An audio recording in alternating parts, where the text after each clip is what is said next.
As always, lots of breaking news today. James Comey, he had those memos that he wrote contemporaneously when he was FBI director and had conversations with President-elect Trump and then President Trump. And now those memos, if at the press, we'll go through them and tell you everything that you need to know. Plus, he's bringing in Rudy Giuliani. But first, I want to tell you about our sponsors over at ZipRecruiter. So, are you hiring right now? Are you looking to make sure that your business is constantly improving? Or did you just get rid of somebody? You need to fill a spot. Well, this is what ZipRecruiter is for. ZipRecruiter learns what you are looking for, identifies people with the right experience, and invites them to apply to your job. These invitations have revolutionized how you will find your next hire. In fact, 80% of all employers who post a job on ZipRecruiter get a quality candidate through the site in just one day. And ZipRecruiter doesn't actually stop there. They even spotlight the strongest applications you receive, so you never miss a great match. The right candidates are out there, and ZipRecruiter is how you find them. It's the reason we use ZipRecruiter here at the Daily Wire and here at the Ben Shapiro Show when we have to get rid of people and then replace them with better people. So check it out. My listeners can try ZipRecruiter for free right now. They can try it for free. Go to ZipRecruiter.com/dailywire.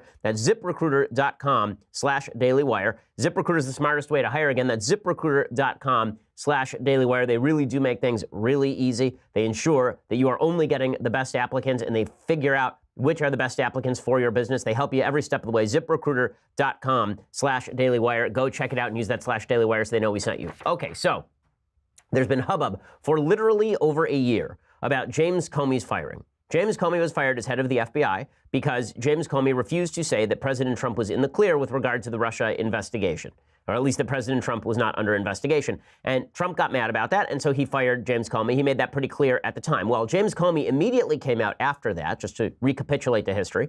James Comey came out after that, and he leaked some contemporaneous memos to one of his friends, a Columbia University law professor. He took these memos that he'd written that were supposed to be notes of meetings that he'd had with Trump, and he leaked them to one of his friends so that they'd get out in the press with the express purpose of trying to get a special prosecutor involved.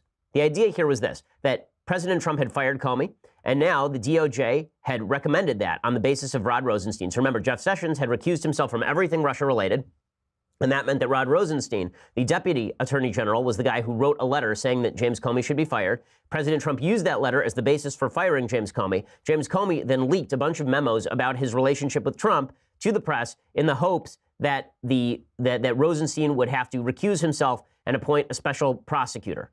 Because once it became clear that Trump had actually done this over the Russia stuff and Rosenstein had been involved in the firing of James Comey, then suddenly a special prosecutor is necessary. That's why these memos became a big issue in the first place. It was on the basis of these memos that James Comey was called in front of Congress to testify. It was on the basis of these memos that James Comey got his big book deal. And it's on the basis of those memos that James Comey is now running around on television every single night. So yesterday, the DOJ turned over these memos to Congress. There's some controversy related to this because remember, the DOJ had suggested that originally these memos could not become public because it would be a serious infringement on national security. Classified material would make it into the public sphere if these memos were to be made public. And there was an ongoing investigation involving the memos. Why should they be given to Congress? Well, yesterday they said, fine, we'll hand them over to Congress. Okay, and then within 5 minutes of them being handed over to Congress, the Associated Press had them, the Washington Post had them, everybody in the press had them. And so here is what you need to know from the Comey memos. First of all, there's really nothing groundbreaking about the Comey memos themselves. So everything that you knew that James Comey had already said, he said in these memos. So his contemporaneous memos are very consistent with what he has been saying publicly.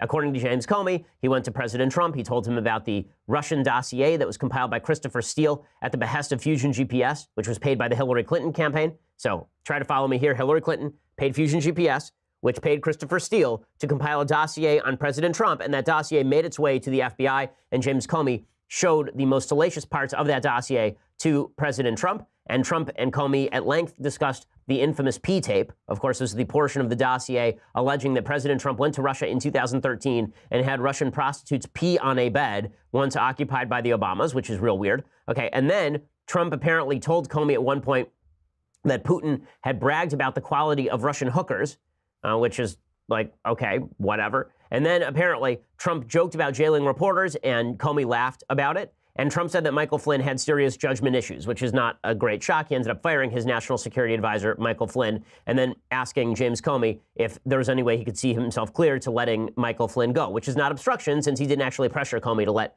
Michael Flynn go. So why do these memos matter? Why do these memos matter? Well, there are a few reasons these memos matter. So on the left, they're suggesting these memos matter because James Comey now looks more consistent. It looks like he's been consistent in his story throughout. Okay, fair enough. But there are some problems for James Comey in the memos. Okay, first problem for James Comey in the memos. First of all, the memos themselves have some redactions. That means that some of the material in the memos is still classified. Well, that raises a question. Was James Comey leaking classified material from his memos to the press? If so, that's actually a crime. Now, Comey says he only leaked one memo to his friend, and that memo was unclassified, but we're going to have to figure this thing out because the fact is that according to the letter from the DOJ to Congress releasing these memos, quote, pursuant to your request, we are providing the requested memoranda in both redacted and unredacted formats for your convenience. The unredacted documents are classified, and we will provide those in a separate secure transmittal to the House Security Office tomorrow, which seems to imply that Comey's memos were not all unclassified. Okay, also, this seems to suggest that the DOJ fibbed about the importance of the memos in the first place. As I mentioned, the DOJ refused to turn over the memos when requested under the Freedom of Information Act last year. They claimed that the release of the memos would somehow impede the Mueller investigation. Nothing in the memos seems to suggest this is true. The memos also do not suggest obstruction, so this is a point in favor of President Trump. After the release of the memos, Representatives Devin Nunes, Bob Goodlatte, Trey Gowdy, they tore into Comey. They said, quote, the memos show that the president made clear he wanted allegations of collusion, coordination, and conspiracy between his campaign and Russia fully investigated. Furthermore, the memos demonstrate that Trump didn't want Russian election interference investigation ended, but the suggestion that he had engaged in lewd personal conduct, he wanted it investigated. So he was much more concerned with the allegations about the P-tape than he was concerned about the idea that Russia interfered in the election. He wasn't seeking to shut anything down or direct the investigation in any particular direction except on the P-tape, according to the Comey memos. As the congressmen point out, the memos also show former Director Comey never wrote that he felt obstructed or threatened, which is, of course, true. He didn't feel obstructed or threatened until he was fired, at which point it became sour grapes. Maybe I was fired because of obstruction, as opposed to I was fired because I'm wildly incompetent at my job. It is also true that these memos show that James Comey held the Trump administration and President Trump to a different standard than he held members of the Obama administration. So Comey has stated he interfered in the Hillary Clinton email investigation in an unprecedented way, right? He went out there, he did his big press conference where he announced basically why Hillary Clinton should be indicted and then said she shouldn't be indicted. He did that in an attempt to shield Loretta Lynch, the Attorney General, from allegations of bias or corruption. Well, he never wrote contemporaneous memos about his meetings with Loretta Lynch or Barack Obama during that time, even though he was so worried about it that he interfered in the middle of an investigation in a way that is wildly unprecedented. He only reserved those memos for Trump. And this is what the congressmen point out. They say, quote, he chose not to memorialize conversations with President Obama, Attorney General Lynch, Secretary Clinton, Andrew McCabe, or others, but he immediately began to memorialize conversations with President Trump. These memos also lay bare the notion that former Director Comey is not motivated by animus. Comey also never bothered to try to launch a special counsel investigation against Lynch and Clinton through leaks. Also worth noting in these memos, Comey defended McCabe repeatedly and personally to President Trump. It now turns out that McCabe was, in fact, lying repeatedly and now is under criminal investigation. That came out yesterday that Andrew McCabe has been now referred by the IG for criminal investigation on the basis of leaking to the press a bunch of stories about his involvement in the Hillary Clinton Foundation scandal and his attempts to investigate it. So the Comey memos don't actually help Comey's case. In fact, they sort of hurt it. They don't show us anything we didn't already know. But they do undercut the case that Comey was being pressured in any real way by President Trump. All of this prompted President Trump to tweet. So here's what President Trump tweeted about all of this, quote, James Comey memos just out and show clearly there was no collusion and no obstruction. Also, he leaked classified information. Wow. Will the witch hunt continue? Okay, so again, do I think it's ill-advised for Trump to tweet this? Yes, but is he right? Yeah, he is. I mean, there's no collusion, no obstruction, and it is pretty clear that he may have leaked classified information. So all of this whole thing, this whole special counsel investigation, which was launched on the basis, not the Russia investigation, the special counsel Mueller investigation, which was launched on the back of Comey's memos, seems really weak. There's another theory that is now being put out there by Molly Hemingway over at the Federalist that is worth noting here. That what the memos really show is that that James Comey and James Clapper, the former head of the CIA, and the press were in cahoots in their attempts to get the information about the P-tape out into the public sphere. So here's what Molly Hemingway writes. So she writes, quote, in multiple memos, Comey specifically mentioned that CNN had the dossier, the famous P-tape dossier, and wanted a news hook that would enable the network to report on its most salacious allegations, even though they had not been verified. So in the memos, it says this, quote, I said the Russians allegedly had tapes involving him and prostitutes at the presidential suite at the Ritz-Carlton in Moscow from about 2013. I said I wasn't saying this was true, only that I wanted him to know both that it had been reported and that the reports were in many hands. No media organizations had reported the allegations at the time that Comey briefed Trump, says Molly Hemingway. I said media like CNN had them and were looking for a news hook, Comey added in his memo about the briefing with Trump on January 6, 2017. On January 28, 2017, Comey wrote that in a separate meeting, Trump mentioned the allegation about the alleged tape of prostitutes at the hotel and called it fake news. Comey said, I explained again why I had thought it important that he know about it. I also explained that one of the reasons we told him was that the media, CNN in particular, was telling us they were about to run with it. Well, this is all weird. Why is this weird? Because on January 10th, just 4 days after James Comey briefed the President of the United States about the P-tape, there was a CNN story, and it said, quote, Intel chiefs presented Trump with claims of Russian efforts to compromise him. Extremely well-placed sources told CNN that the Obama administration's top intelligence appointees had briefed Obama, Biden, and Trump all about a dossier they took incredibly seriously and considered credible. But it sounded really bad, as the headline indicated. CNN declared Russian operatives claimed to have compromising personal and financial information about Mr. Trump. And just a few minutes later, BuzzFeed published the actual dossier, showing the world that the dossier was riddled with salacious gossip that lacked even a possibility of corroboration. So remember, here's the logic. James Comey and company, right? They tell Trump that we may have a media scandal on our hands if they can find a news hook. And then what does CNN use as the news hook? The fact that James Comey told President Trump that he may have a media scandal on his hand. You see how the circular system works here? So I'll explain more of that in just a second. First, I want to say thanks to our sponsors over at Ring. So our sponsors over at Ring, the video doorbell company that allow you to see and speak to anyone when they come to your door, they've actually sent us some actual footage of Ring busting crooks in the act. This one is just weird. So this is nighttime, and a woman catches a strange man standing at her door, and here is what ensues. Hey, sorry, we're in the middle of dinner. Can I help you? Yes, how are you? Good. How are you? Good. I haven't seen you in a while. I don't know who you are. I'm Justin. I don't know you, Justin. I met you a long time ago when I was younger. No, I'm sorry. You're in the wrong place. Okay. Much love and God bless for both gods. Okay, so it's not clear this guy's a criminal, but clearly this guy is weird, and you really don't want weirdos hanging out outside your house without you being able to see what exactly is happening there. This is one of the reasons that you need a Ring. A lot happens at your front door. Get a Ring video doorbell, and you will never miss a visitor. Whether you're at home or away, you can see and speak to visitors on your smartphone from anywhere, even share video clips to neighbors using the Ring app. And we, at our house, we use Ring. We've used it for years now. Save up to $150 on a Ring of Security kit at ring.com/Ben. That's ring.com/Ben. The Ring of Security kit includes the Ring floodlight cam, the spotlight cam. It lets you build a ring of security around your entire property. Again, you get $150 off when you go to ring.com/Ben. That's ring.com/Ben. Again, we use it at the Shapiro household, and it is invaluable. I can tell you that. Ring.com/Ben for that discount, and also so that they know that we sent you. Okay, so back to the reports about the Comey memo that are really interesting. Now, this has not been substantiated, but the going theory now on the right seems to be that James Comey and company went to President Trump and informed him about the P-tape dossier, not just because they wanted to inform him, but maybe because they wanted to leak the news that that meeting had taken place so that CNN could use it as a news hook. Right, this is what Molly Hemingway is saying over at the Federalist. She says, keep in mind that nothing we now know about the dossier had been reported at the time. It wasn't yet reported that it was used by the FBI to provide a substantial basis to wiretap at least one Trump affiliate, despite the fact that it was unverified. It wasn't yet reported that the product was bought and paid for as a Hillary Clinton campaign operation, or that it was secretly funded by the DNC using a law firm as a pass-through to hide its provenance in federal campaign filings. After nearly a year of wrangling, the 7 memos written by Comey were finally handed over on Thursday to Congress, which oversees the operation and funding of the FBI and DOJ. The memos purport to show Comey's version of his interactions with the president before Comey was fired last May. But Molly Hemingway says, listen, something weird is going on here.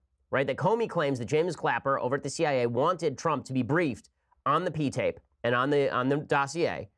And in the briefing, in his notes, he told Trump, CNN has this information. They may run with it at any time. They just need a news hook. And the very news hook that CNN used was, Trump has now been briefed about this stuff.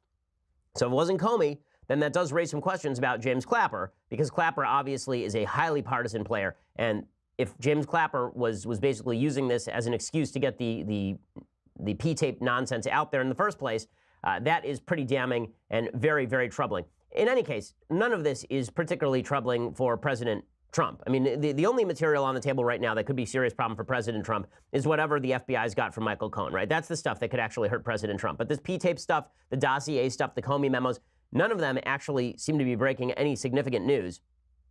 James Comey still won't leave our TV screens, however, because he's got a book to shill. And it's amazing to watch as James Comey backs off of his own strong position that Trump may be compromised. So he was asked by Jake Tapper yesterday whether President Trump has been compromised by Russia. Now, remember, the reason that he told President Trump about the P-tape in the first place is because of the possibility that Trump might actually be affected by so-called compromat, right? James Comey says, actually, it's kind of unlikely that Russia has that sort of compromising information.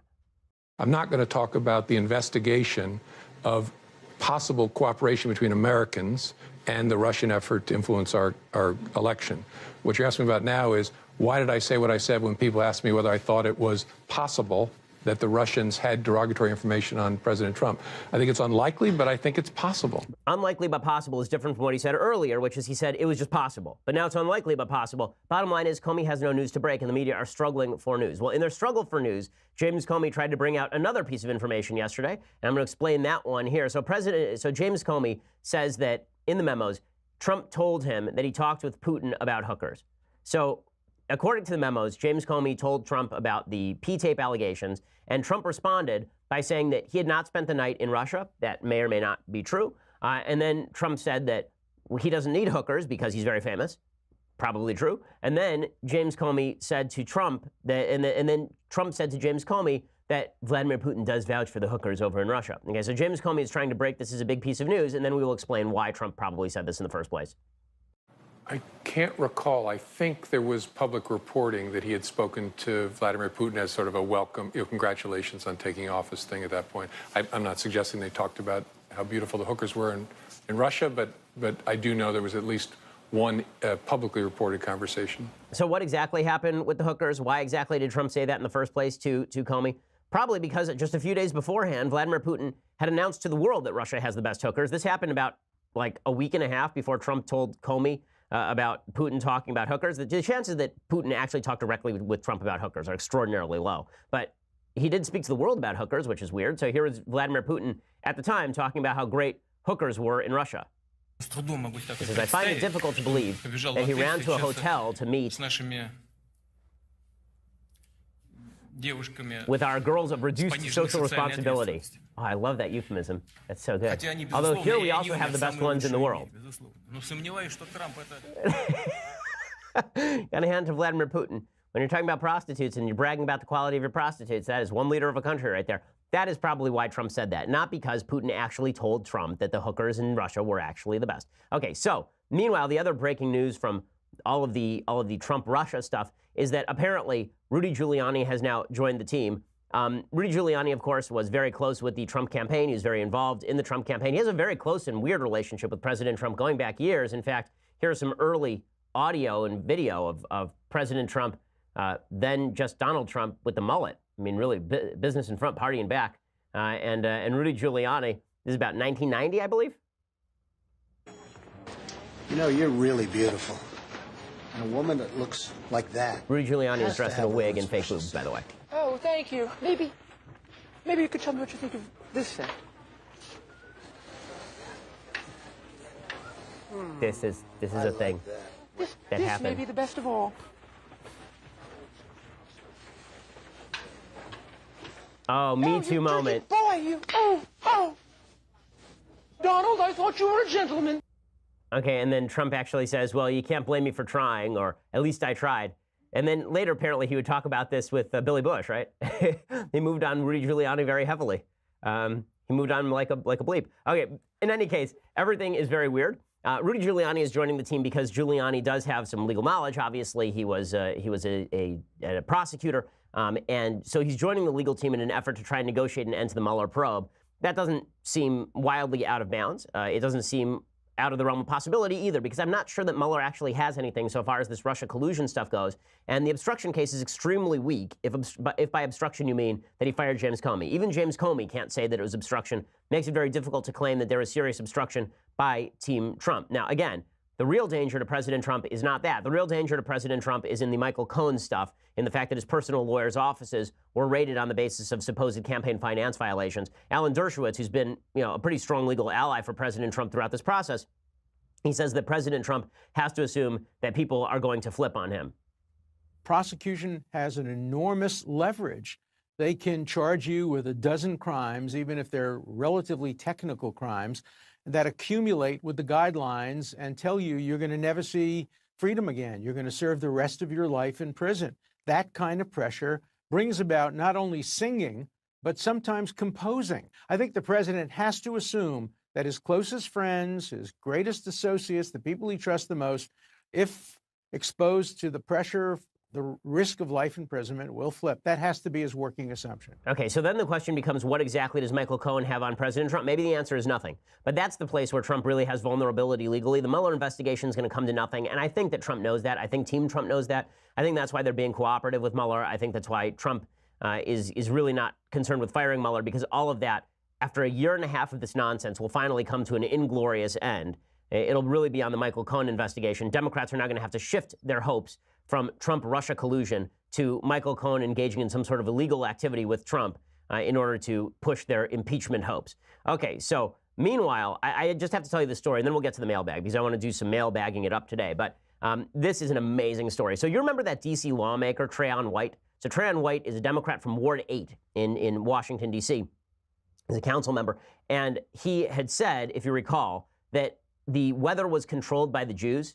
He had blamed the Jews for the weather in Washington, D.C., which is a real weird thing. Like, we, the Jews, the Juden, we control many things, but we do not control the weather. As far as I'm aware. If not, I'll have to talk to the elders of Zion about it at my Friday night meeting. I mean, it's already Friday, so I figured tonight we'll get together and we'll talk about whether we can control the weather, because if so, then there are a few places that ought to be hit with lightning. But if not, it's real weird. So Trayon White, in an attempt to do penance for this, went to the Holocaust Museum in Washington, D.C. So he said that he apparently spent some time on this tour, and it got very weird. So he suggested that an image of a German girl being marched through the streets of Norden in 1935 as humiliation for an alleged relationship with a Jew was actually depicting her being protected by Nazi troops surrounding her. There's a picture of a German woman wearing a sign around her neck, being paraded through the streets, and the sign says, "I slept with a Jew," basically. And this idiot, Trayon White, actually thought that this was the Nazis protecting this woman from the population outside, which is very, very weird. And that's when the museum experts pointed out that this was untrue. And then it apparently got weirder and weirder. Apparently, he suggested that the Warsaw Ghetto was a gated community. Like, I'm not joking about this. This is an actual thing that happened. So he said that he saw a picture of the Warsaw Ghetto. He said, "Oh yeah, it's just like a gated community." No, it was more like a giant open-air prison. So there was that. That's why there was an uprising there. I love that he did this like on the anniversary of the Warsaw Ghetto uprising. Just tremendous awareness here.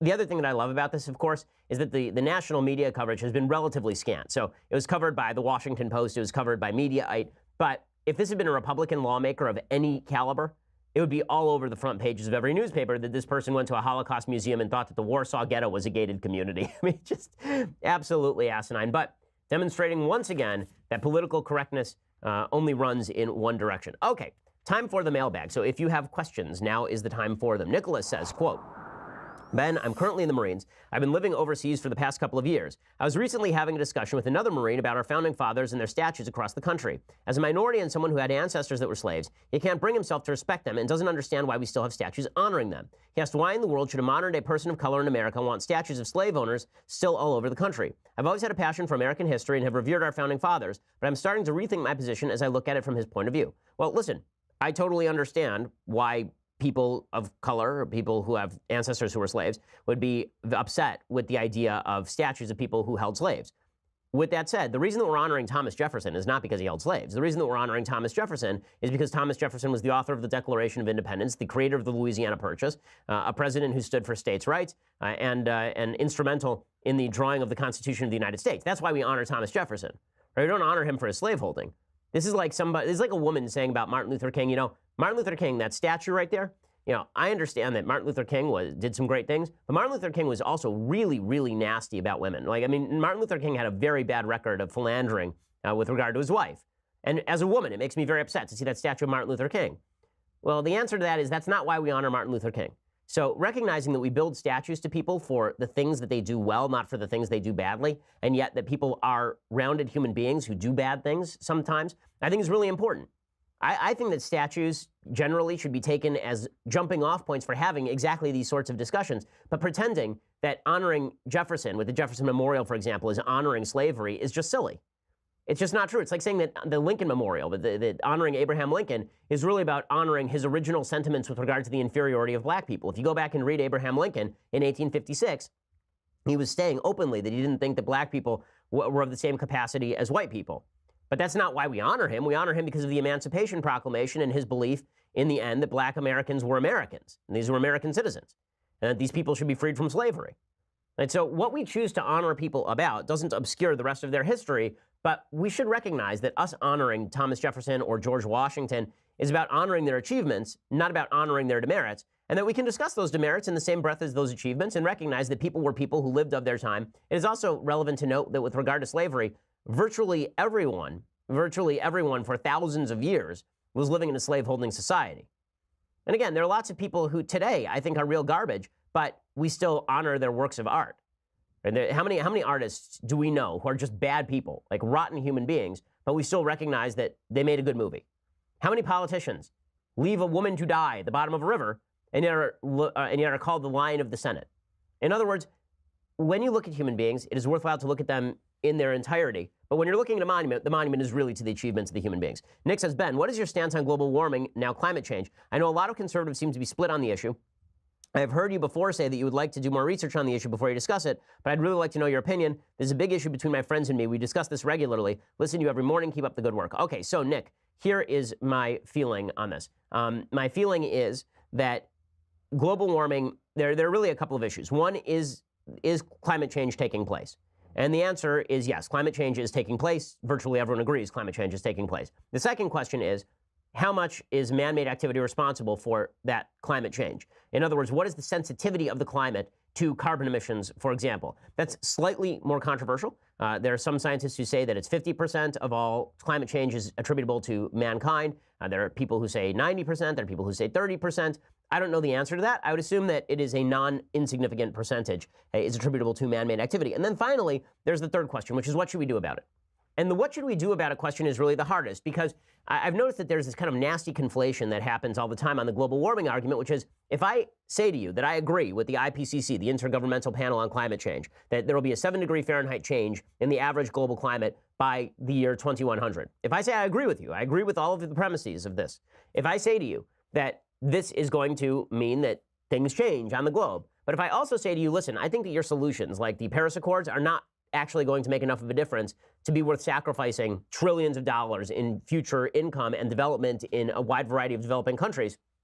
So really what we should do is let the market handle it, and we should aid people who need to move from particular areas if climate threatens the places that they live. But population movement and transition due to climate change has been true as long as human beings have been on planet Earth. If I say that, then you say, well, you're denying climate change. Well, no, I'm not denying climate change. I'm just saying it happens, but my solution may not be your solution. And I think that we ought to analyze whether a particular solution is actually calibrated to do good or whether it is just virtue signaling in an attempt to redistribute wealth, which so many of these climate change solutions seem to be. Seamus says, Ben, what are your thoughts on Pope Francis? So, you know, I was a big fan of Pope John Paul II. I was a big fan of Pope Benedict. I am not a big fan of Pope Francis. I think that Pope Francis seems to me to be an emissary of liberation theology, the left wing of the South American Catholic movement that suggests that social justice and Catholicism are one and the same. I don't think that this is correct. You know, it's hard to tell, honestly, what he's saying sometimes because obviously he speaks a different language than I do. And beyond that, some of the reporting is inaccurate. So sometimes you'll see people report things like Pope Francis says there's no hell. And then it turns out that it was just an atheist newspaper in Italy and they were misconstruing.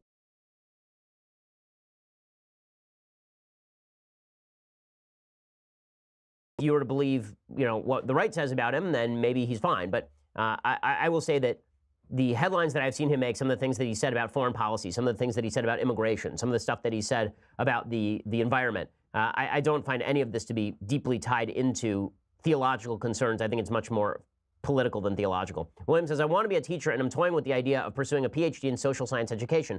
What are your thoughts on PhDs? Well, my thought on PhD is that if it's useful, it's useful. You know, I'm not sure that it's a matter of one PhD being a grand thing versus a terrible thing. Is it useful to you? then do it. If it's not useful to you, then don't do it. But I don't think a PhD necessarily confers a tremendous amount of expertise, depending on what you're getting your PhD in and what your dissertation is about. Right? The way that you get your dissertation is by taking some classes and then writing a giant paper, basically. And that doesn't make you an expert on everything having to do with social science, obviously. Okay, so we're going to do some more mailbagging it up. But first, you're going to have to go over to dailywire.com and subscribe. $9.99 a month gets you a subscription to Daily Wire. It gets you the rest of this show live. It gets you the mailbag access. You can now ask questions. It gets you the rest of Andrew Klavan's show live, the rest of Michael Knowles' show live. We have some more goodies coming. And if you get the annual subscription for $99 a year, you get this, the very greatest in all beverage vessels, the Leftist Tears, hot or cold, Daily Wire sponsored, incredible beverage vessel. You get this, and it will make your life that much better. Listen, our producer is running on virtually empty at this point, but all he has to do is swig from this beverage vessel, and suddenly he will be infused with a new sort of energy. Yes, I'm talking about you, Mathis. You too can live like Mathis if you get the annual subscription, but be happier, but not your hair won't be as good. $99 a year. That's all. That'll get you the subscription. If you just want to listen later, go over to iTunes or SoundCloud or YouTube. Subscribe, leave us a review. We always appreciate it. We are the largest, fastest scoring conservative podcast in the nation.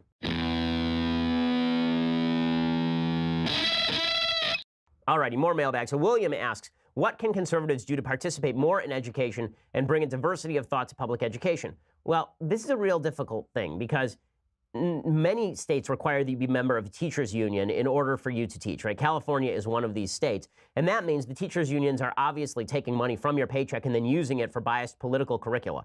You can do your best to teach straight politics. I would say start a private school, honestly. As far as the public education system, I think that it's run by the government. And as Ludwig von Mises suggested about bureaucracy, once a bureaucracy is owned by the state, it is very difficult for it not to promulgate the strength of the state. Once you're being paid by the state, your interest obviously is in maximizing the power of the state. Michael says, Ben, my question is this. My daughter's a freshman in high school, and over the summer, I would like her to be reading material that will help prepare her to think critically, philosophically, and with purpose. I'm looking for suggestions of material that would aid in this. Political philosophy, general philosophy, history, mythology, etc. Anything that would allow her to think independently and critically, which seems to be lacking in today's public school education. So the number one book I always recommend is there's a book by Henry Hazlitt called Economics in One Lesson. It's about 150 pages long, and it teaches you to think very solidly about economics in a very short period of time.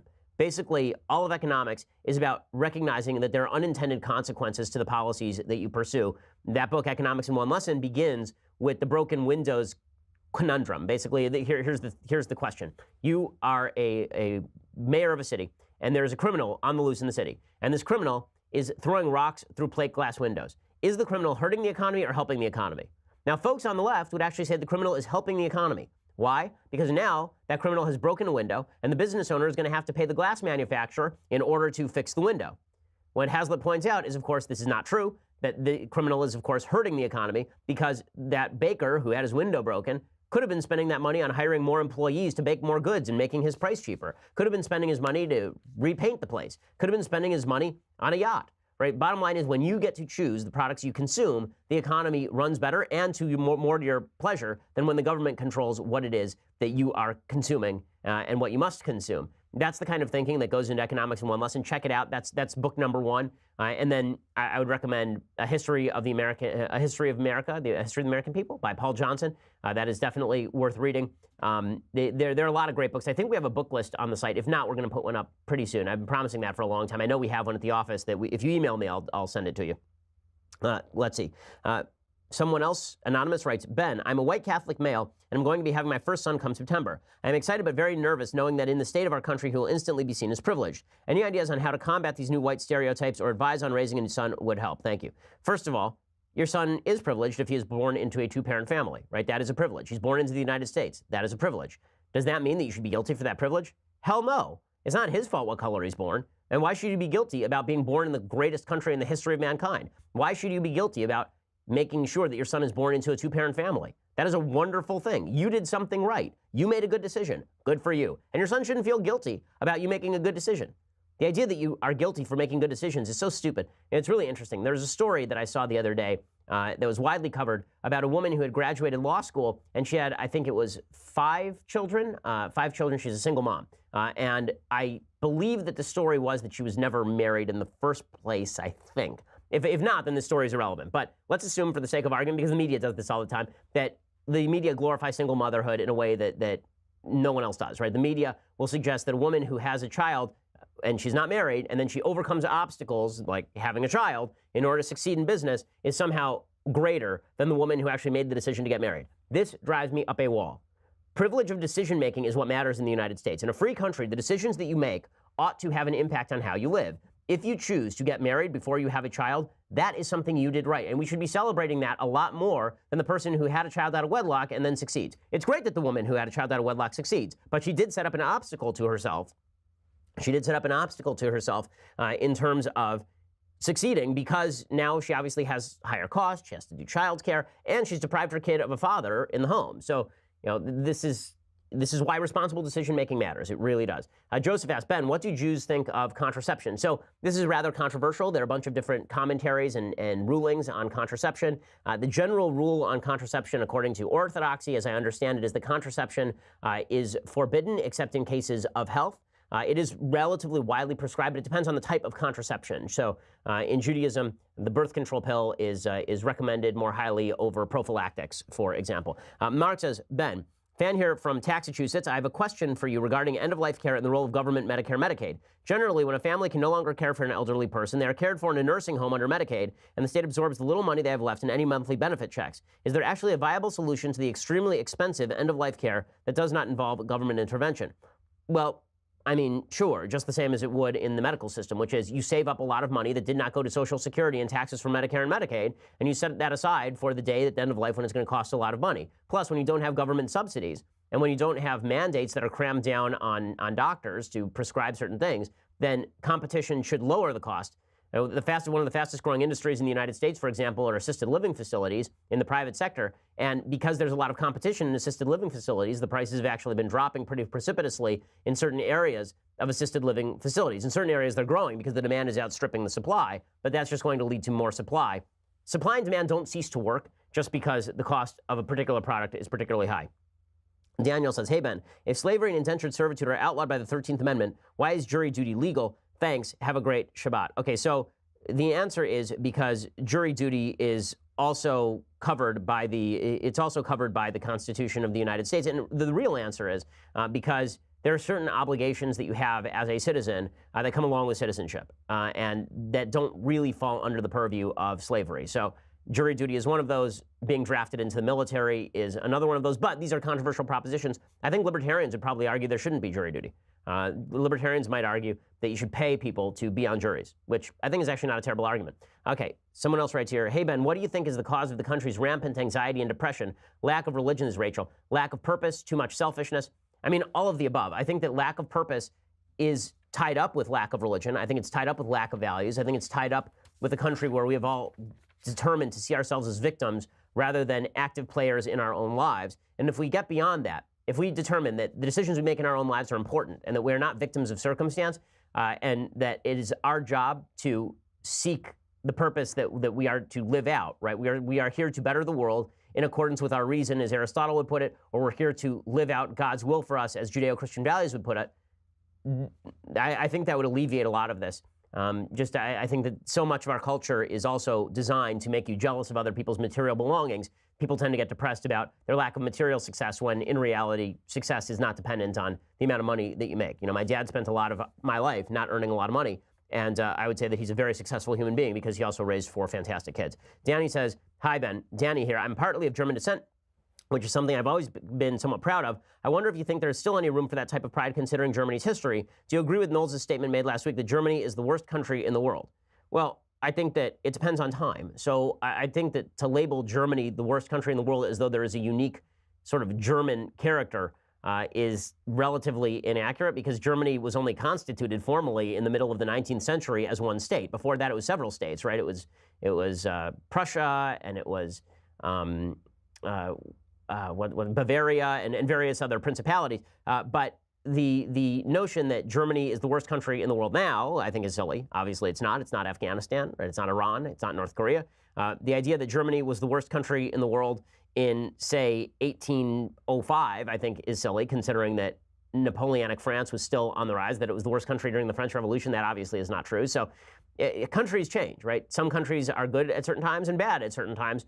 Germany has a very checkered history, but to ignore the achievements of some Germans and pretend that, it's not the country that brought you Beethoven, Brahms, and Bach, and then to suggest in the same breath that Germany is responsible for the Nazis.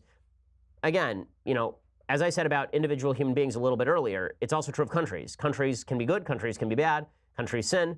We should look at all of these things in relation to one another without just labeling the entire country crap. Thomas says, hi, Ben. Can you shed some light on the difference between the soul and the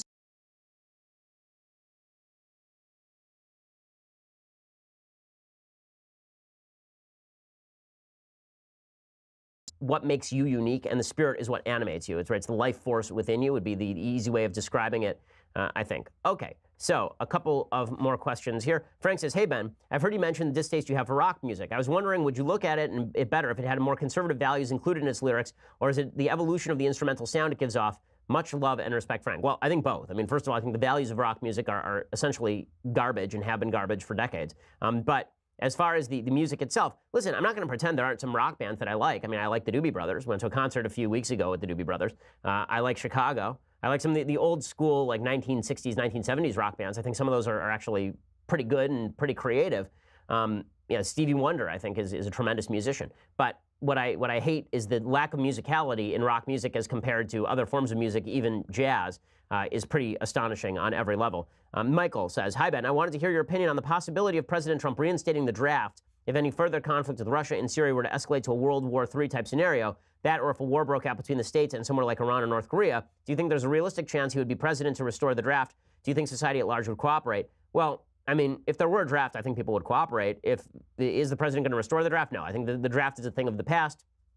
The fact is that we have a pretty large standing military, and the best way to increase the size of that military would be to offer people more money to join it, presumably, as opposed to reinstating the draft more broadly. All righty, so now a couple of the things that I like, a thing I like, and then maybe one thing that I hate here. So, thing I like. There's a guy who I recently met named Brian Keating. He is a professor of cosmology over at University of California, San Diego, and he has a brand new book coming out next week. It is really good. It's called Losing the Nobel Prize, a story of cosmology, ambition, and the perils of science's highest honor. The book is really pitched as a critique of the Nobel Prize and why the Nobel Prize is corrupt.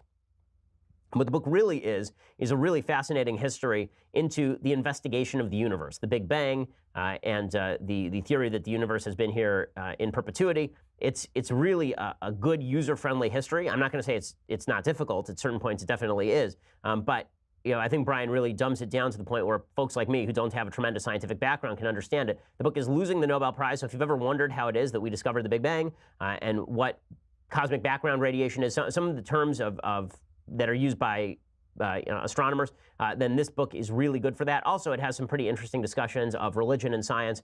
So check it out, Losing the Nobel Prize by Brian Keating. You can pre-order it on Amazon right now, and it should arrive sometime next week. Okay, time for a quick thing that I hate.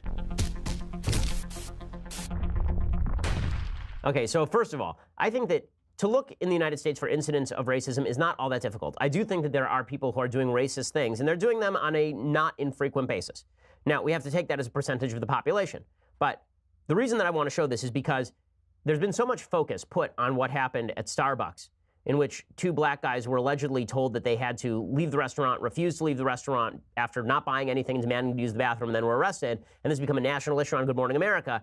Here's an actual racist thing. Okay, so this happened over at Syracuse University, and there was an idiotic frat party, and the frat brothers did stuff that idiotic frat brothers do, which is they said a bunch of racist, anti-Semitic, stupid crap. And this is not getting the sort of national attention that the Starbucks thing did, which is amazing because this is absolutely, clearly an indication of racist rhetoric, for example. Tonight, video from inside a Syracuse fraternity sparking outrage. This is sacred. You know what you signed up for today? I did know what I signed up for. We're not showing the full disturbing video obtained by the school paper, but the university calls it and additional videos in its possession extremely racist, anti-Semitic, homophobic, sexist, and hostile to people with disabilities. I solemnly swear to always have hatred in my heart for. Hatred, the students in the video go on to say, for black people, Hispanics, and Jews. news. The university sending out a letter about the video Wednesday morning, suspending the school's Theta Tau chapter, but declining to release other videos. Okay, so this stuff is obviously idiotic. This is one of the dangers of the alt-right that I was talking about last year, is because political correctness has taken so much precedence at colleges all over the United States. There are a bunch of people who think that the way to fight political correctness is to be a piece of crap. And this is obviously a case of that happening at Syracuse. I also point this out because, again, if you want to talk about this sort of, racism as a response to political correctness, or if you want to talk about racism existing in American society, stuff like this is a pretty obvious case, but instead we're focusing on this Starbucks case, which I think is a lot less obvious. I think the reason for that is because there are some folks on the left who like to pick controversial cases and make them national issues, specifically because they know it'll draw opposition.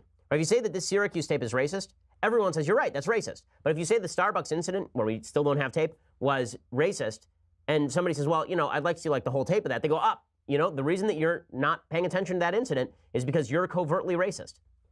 I hate that kind of stuff. It's really stupid, okay? Asking for more evidence when the evidence is not sufficient is not racist. That's asking for more evidence. And when the evidence is there, like here, right, then I'm more than happy to say Theta Tau should be suspended, right? They've got a serious problem over at Syracuse University with this fraternity. And these kids are acting at the very least like idiots and at the very most like reprehensible human beings. So it's just, again, I think that if we're all going to be on the same side, then we can all be on the side of against racism. All I ask is some evidence. Here you have evidence, so I'm on the side. All right, so we will be back here next week with all of the latest. Have a wonderful weekend. I'm Ben Shapiro. This is The Ben Shapiro Show.